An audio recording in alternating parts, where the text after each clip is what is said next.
It was supposed to be just another day of adventure in Southeast Asia. Mark, a 28-year-old backpacker from Australia, had been traveling across the region for a couple of weeks, enjoying the culture, the food, and the stunning landscapes.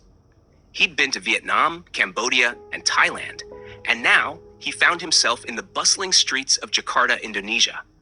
Jakarta wasn't on his original itinerary, but he'd heard from fellow travelers that the city had its own charm, chaotic, but with hidden gems. The day started off like any other.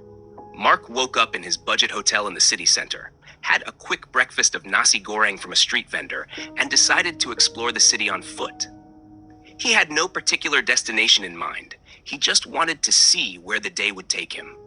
As he wandered through the streets, he was approached by a friendly local named Rudy. Rudy seemed genuine, speaking good English and offering to show Mark around. "I'm not a tour guide, just a local who enjoys meeting travelers," Rudy said with a smile. Mark, always up for making new friends, agreed. Their first stop was a small market that was bustling with activity. Rudy pointed out various traditional items, explaining their significance in Indonesian culture. Mark was impressed by Rudy's knowledge and found himself buying a few souvenirs, a hand-carved wooden statue, a batik shirt, and some spices. "You're getting the local price, my friend," Rudy assured him. After the market, Rudy suggested they take a break at a nearby cafe. The cafe was tucked away in an alley, dimly lit, but it had a cozy atmosphere. Rudy ordered for both of them, a local coffee brew and some snacks. They talked about everything from culture to travel, and Mark felt like he'd made a real connection. When the bill came, it was much higher than Mark expected, but Rudy insisted that this was normal.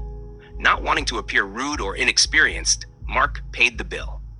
As they left the cafe, Rudy mentioned he had a cousin who ran a jewelry shop that specialized in unique, handcrafted pieces. "You must see it. Even if you don't buy anything, it's worth a visit," he said. Mark, now fully trusting Rudy, agreed to go. The jewelry shop was in a small, rundown building. Inside, it was cramped, with glass cases displaying various pieces, rings, necklaces, and bracelets. The shopkeeper, Rudy's cousin, welcomed them warmly. Mark wasn't really interested in buying jewelry, but a silver ring with a peculiar design caught his eye. The shopkeeper told him it was a rare, one-of-a-kind piece made from precious metal found only in certain parts of Indonesia. Mark hesitated, but after some persuasion and assurances from Rudy that it was a great deal, he bought the ring for what was a significant amount of money for him. Feeling a bit lighter in the wallet, but still optimistic about his purchases, Mark decided it was time to part ways with Rudy and explore on his own. Rudy gave him a warm goodbye, and Mark continued his day.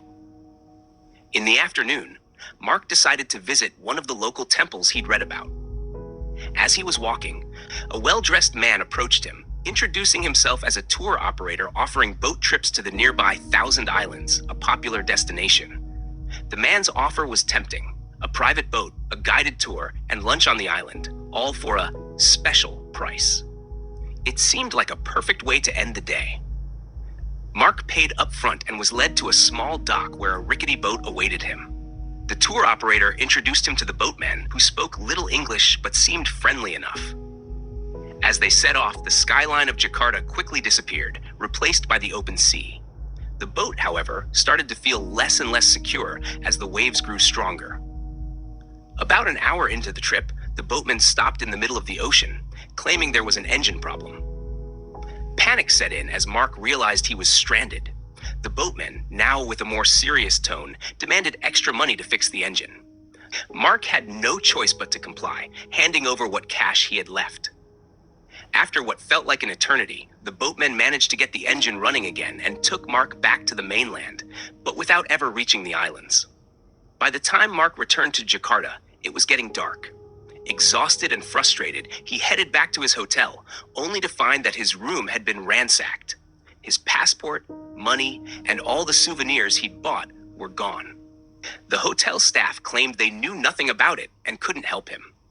It was at this moment that Mark realized the severity of his situation, stranded in a foreign country with no money, no identification, and no one to turn to.